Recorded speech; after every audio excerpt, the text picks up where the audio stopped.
A gente conversa agora com a economista, chefe da Life Times, gestora de recurso, a Marcela Kawauchi, que está ao vivo comigo aqui no telão. Marcela, boa noite, bem-vinda, que bom tê-la aqui no Hora H conosco.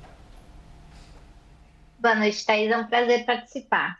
Marcela, eu dizia agora há pouco da atividade econômica nos Estados Unidos ainda muito robusta, travando planos ali do Banco Central de lá continuar baixando os juros. Aqui, a leitura sobre a inflação que você e seus colegas fazem mostra que o processo de queda dos preços, ele continua. Mas tem um preço aí em específico, que é o preço dos serviços, que continuam resistentes. O que está acontecendo nessa categoria, que é a mais difícil do Banco Central combater? Esse IPCA, para resumir, ele é aquela história, né? Tem uma notícia boa e uma notícia ruim. A notícia ruim ficou por conta dos preços de serviços que estão rodando perto de 6%. Isso não é de agora, já é desde agosto desse ano.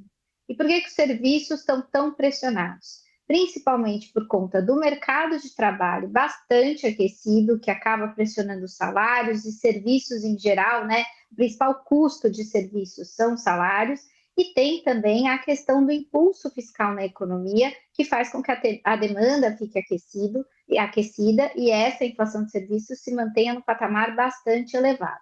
Esse é o tipo de inflação que os economistas chamam de inflação resistente, inflação teimosa, porque ela sempre demora a responder a altas de juros ou quedas de juros quando eventualmente isso acontece. Mas, dessa vez, essa resistência da inflação de serviços está muito mais forte do que o antecipado pelos economistas. Então, as surpresas negativas dentro da inflação têm sido justamente esse grupo, que é o grupo que é a pedra no sapato do Banco Central. Ele tem dito, né, o Banco Central, através dos seus comunicados, da ata e também dos discursos do seu presidente, que enquanto a inflação de serviços não começar a ceder, o conforto para baixar os juros, né, para começar a baixar a taxa Selic, também pode demorar a chegar.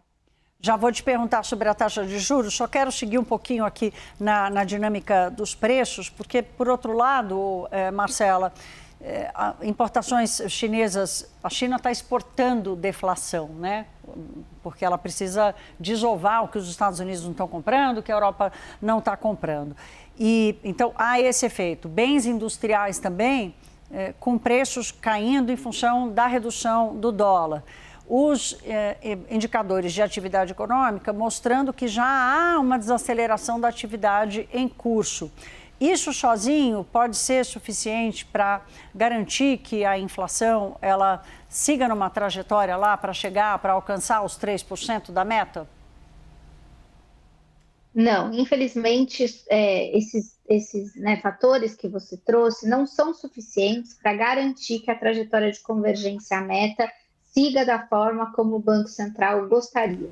É um equilíbrio muito frágil contar com a inflação mais baixa quando o câmbio ajuda, principalmente por conta de fatores externos. Se a gente tivesse um câmbio, o real brasileiro mais apreciado por conta de melhorias na nossa economia, na estrutura da nossa economia, aí sim o Banco Central poderia contar com isso como algo perene que trouxesse a inflação para baixo no longo prazo também. Como o câmbio acabou melhorando muito a reboque da piora do dólar por conta das incertezas nos Estados Unidos e por conta do diferencial de juros, o Banco Central não pode contar somente com isso para entender que a inflação vai caminhar para a meta de uma forma sólida. E é por isso que a gente tem, então, esses dois vetores, né? Por um lado, existe o reconhecimento de que essa parte ligada ao câmbio está muito melhor do que estava no começo do ano, e melhor, inclusive, do que os economistas estavam no começo do ano, mas tem esse outro vetor do setor de serviços, que, como eu falei, é uma pedra no sapato do Banco Central brasileiro, e esse, sim, depende da nossa economia. E é aqui que o Banco Central consegue atuar quando ele sobe ou corta os juros. Marcela, agora sim quero te ouvir sobre juros para a gente fechar. depois da última decisão, do comunicado, da documentação oficial de comunicação do Banco Central, o mercado ficou dividido se haveria espaço para já reduzir os juros em janeiro ou se fica mesmo para março. Esse resultado da inflação, que ainda não é a inflação fechada do ano, né, gente? Nós só vamos saber a inflação fechada do ano em janeiro. Mas esse resultado de hoje aumenta a visibilidade das pistas aí sobre o que esperar do BC? Sim, ainda que não seja a inflação fechada do ano, ela é muito próxima do que deve acontecer com o IPCA fechado, que a gente vai ter ali no começo de janeiro. E ele mostrando esses dois vetores ali muito diferentes, né? O vetor de serviços ainda incomodando e o vetor ligado a câmbio ajudando a puxar os preços para baixo, isso leva o mercado a entender que o Banco Central talvez precise esperar um pouco mais para começar o corte de juros.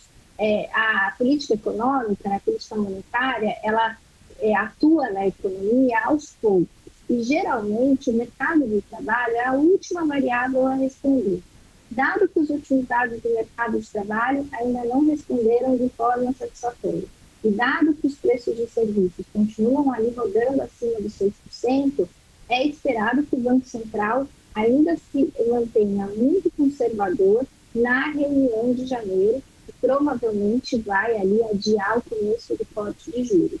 Veja, ninguém discute se o Banco Central vai cortar juros no ano que vem. O cenário base de todo mundo é assim, de Selic menor no final de 2026.